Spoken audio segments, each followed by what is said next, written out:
Welcome to the Lovestead. Hello, welcome back to Lady Lovestead Reads. My name is Jessica and this is my April 2022 reading wrap-up.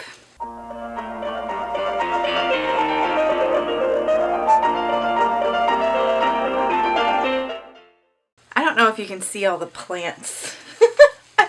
My office is truly turning into a jungle and I'm here for it.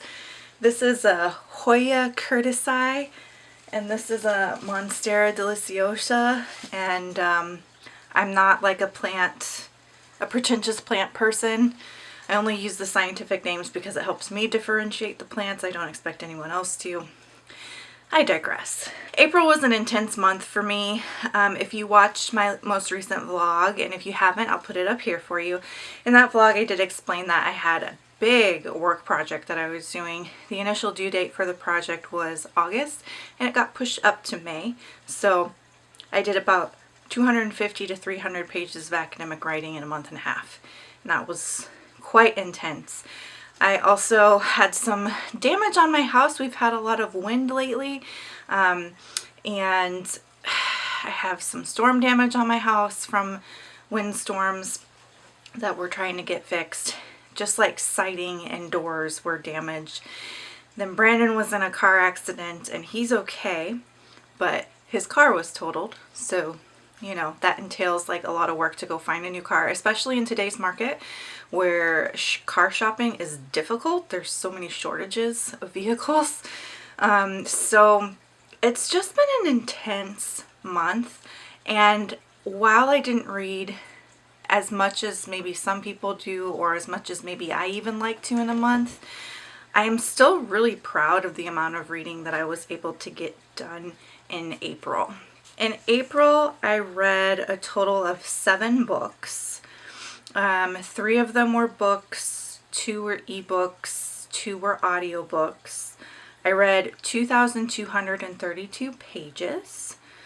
6 of the books were fiction and 1 of them was nonfiction. For my rating, 2 books got 3 stars, 3 books got 4 stars, 1 book got 5 stars, and 1 book was DNF'd, and I don't give my DNFs a star rating.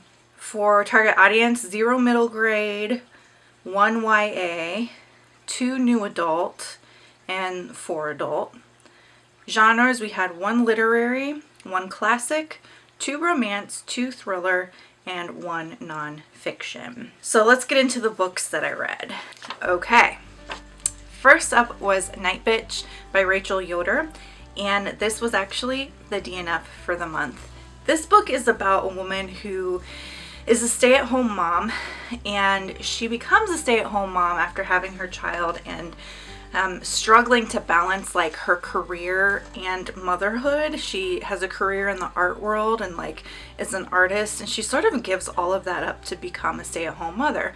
She's not happy with the situation, and she has all of these like symptoms of her slowly turning into a dog. There's a lot of magical realism in this one, and I would call it like a speculative horror.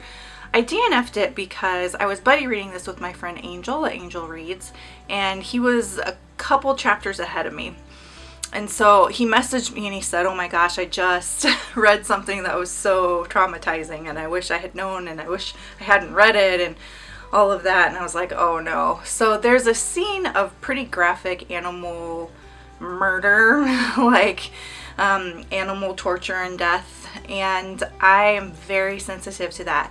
Like, animal cruelty is probably my one and only trigger, and so I wasn't really invested in the book enough to put myself through that. Like, sometimes if I'm so invested in a story and I'm really appreciating the book, I will still put myself through a trigger, but this just didn't feel worth it to me because I wasn't very connected, I felt like, with anything really going on. To me, I felt very sort of detached from the story because the main character is kind of detached from her life too. And I don't know how to describe this book. Like, I feel like it's one of those books that's kind of polarizing. You're either really going to love it or you're not gonna like it at all. And I was sort of in the middle, to be perfectly honest. Like, I didn't hate it, but I also didn't think it was like the best thing I had ever read either. So it's like literary, speculative horror and elements of magical realism, really strong themes of like motherhood, womanhood, managing and balancing a career and expectations on women around these things. So you might still like it if those things appeal to you, and if you're not super sensitive to triggers around animal cruelty, you might give it a try. Let me know what you think. If you've read it before, let me know your thoughts down below for sure. Next, I read Hideaway by Penelope Douglas. This is book 2 in her, what's it called? Devil's Night series. This is on my Serious About series list for the year. If you want to watch that video, it's right there. And in this book, the two main characters are Kai and Banks. And Kai is one of the Devil's Night crew, and Banks is the younger sister of another one of the crew. And I really liked this. I really enjoyed it. What sold it for me was Banks. She was such an interesting character.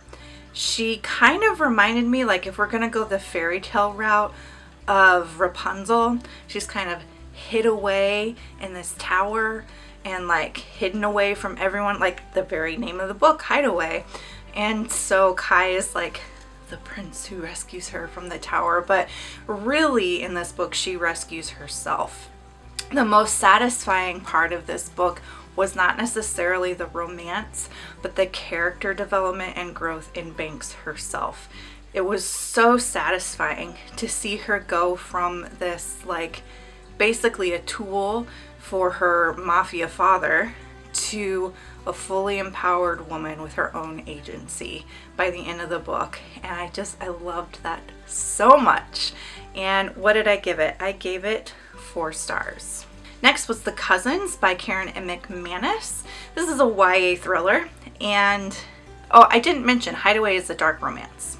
So now that's out of the way. So The Cousins. Cousins is a YA thriller. I had such a great time reading this book. So it's set like on the East Coast, like in the Martha's Vineyard area.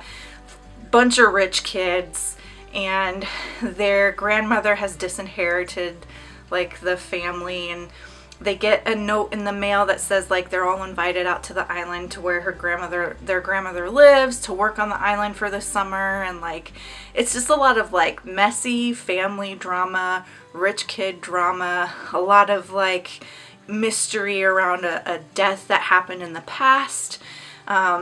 I really liked it. Is it like the best book on the face of the earth? No, but for entertainment value, I really enjoyed it. I ate it up like a bowl of popcorn, and I gave it 4 stars out of 5. Next was my nonfiction for the month, which was The Reason I Jump by Naoki Higashida. And I read this because it's Autism Awareness Month in April. And this book was a painful experience for a number of reasons.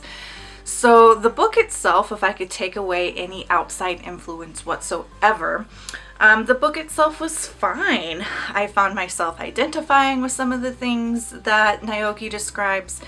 And, you know, if you don't know, I am on the autism spectrum myself. So I identified with some of those things. I didn't identify with some of those things, but that's okay, because autism is a spectrum. Everybody experiences it differently and experiences different parts of the neurodivergence in their own way. And so I don't expect someone's experience with autism to be exactly the same as my own. Now, the painful part of this book was what people are saying about it. So this was a book written using a communication device, and because the author is nonverbal, so they use a communication device to communicate. And so they wrote this book entirely using that communication device. Now there's controversy around that, because people are saying, well, someone with that level of nonverbal what do I want to say, like symptomology maybe, could never write a book this eloquent, this thoughtful, this in-depth. And they're saying that his translator and Mother embellished things, and that they did most of the writing. Like maybe he gave them the main points and then they just embellished from there. They're saying that no way could this be the voice of a 13-year-old. Okay, that's deeply painful. Because it's either one of two things. It's either that they're right and the translator and parents took advantage of a vulnerable child to make money. That hurts.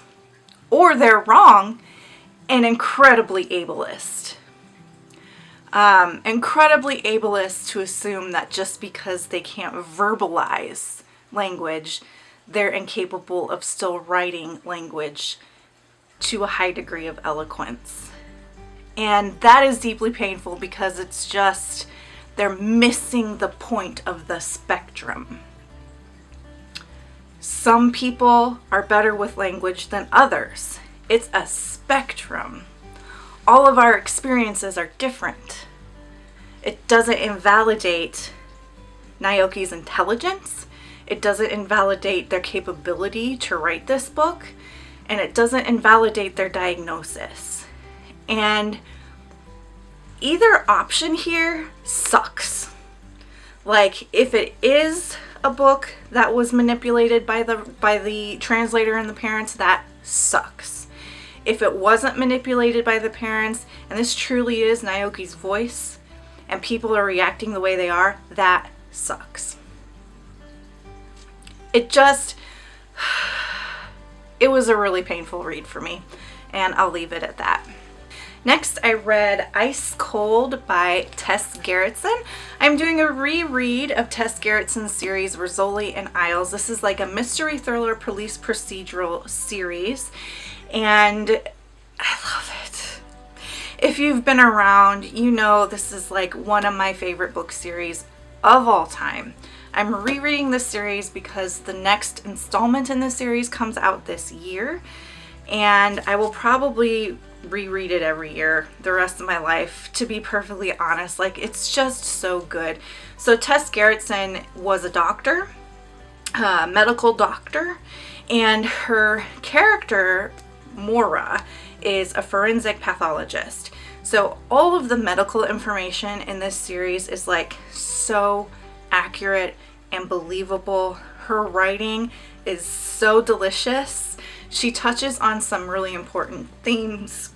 And while it's not meant to be like literary fiction or anything too terribly deep, like it really is meant to be just sheer entertainment, I love the way she explores the themes of evil in her books.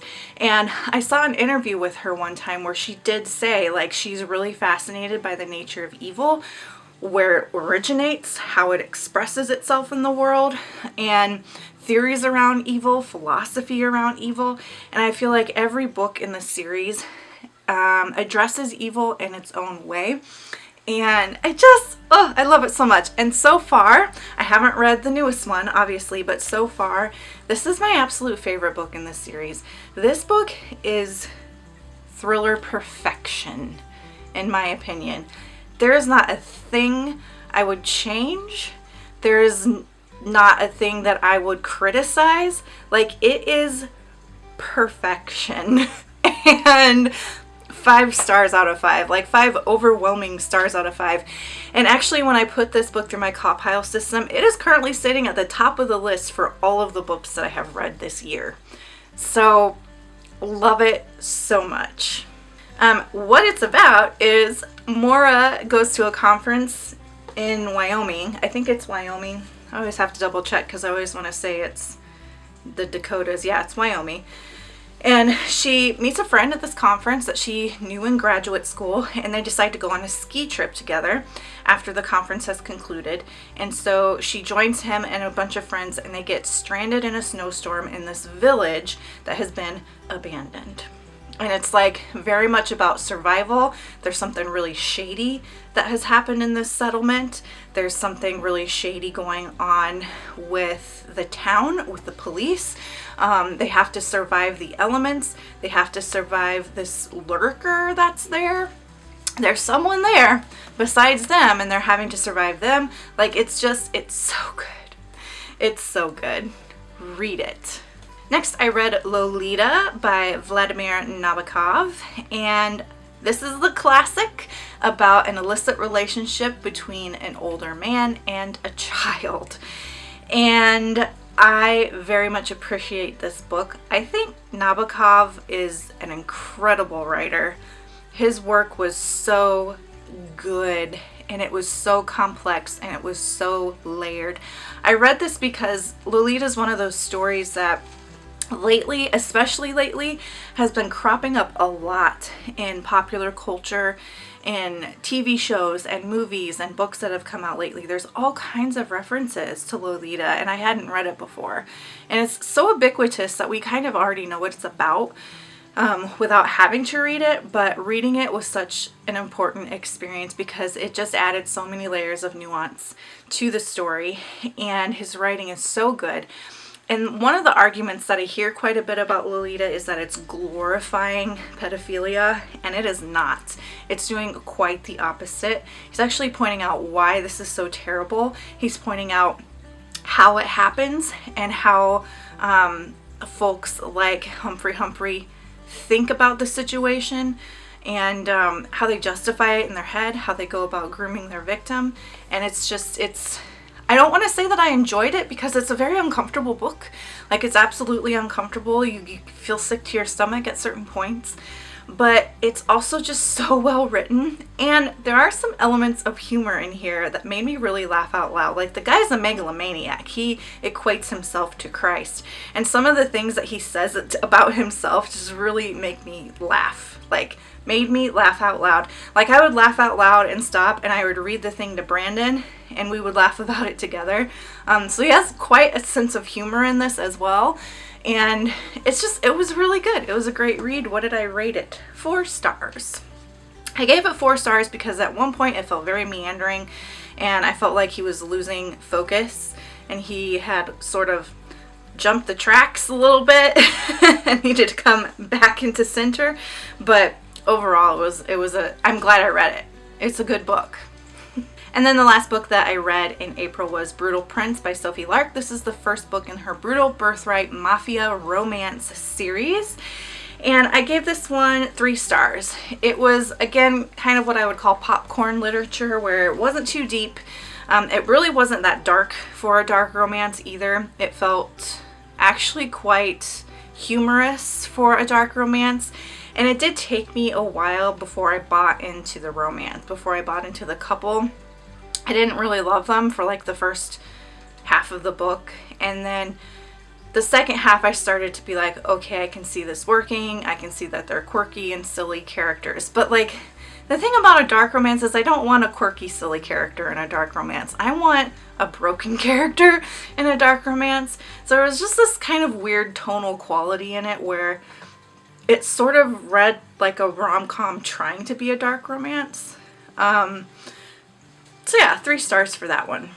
Alright, so my favorite book of the month for fiction was Ice Cold by Tess Gerritsen. It's my favorite book of the year so far. My favorite book of the month for nonfiction by default was The Reason I Jump, because I didn't read any other nonfiction. For my goals this year, as of April 30th, I had read 37 out of 100 books for the year. I read 1 book on my 5-star prediction list, which was Nightbitch, and I DNF'd it, so that definitely was not a 5-star. For buddy reads, I read Nightbitch, because I did post a video about books I wanted to buddy read this year. If you want to watch that, it's up here. So for buddy read books, I read Nightbitch with Angel, and then I did read Lolita, and I'm counting Lolita as a buddy read with Lady Jane at Lady Jane Books, because she did a buddy read with Very Literary Carrie, and they hosted a live show about it. And so I'm just going to count myself as having joined that buddy read unofficially. For my Serious About series goals, I did make progress on 3 different series. Hideaway was part of the Devil's Night series, Brutal Prince was part of the Brutal Birthright series, and Ice Cold part of Rizzoli and Isles. So that was my April, both bookish and non-bookish April updates. How are you doing? Have you read any of these books? Let me know down below. And if you just want to leave me an emoji to let me know that you're here, leave an emoji that represents wind, because it has been incredibly windy in Iowa in the month of April. And until next time, make sure that you continue to read good books, drink good coffee, take care of yourselves and each other. Bye.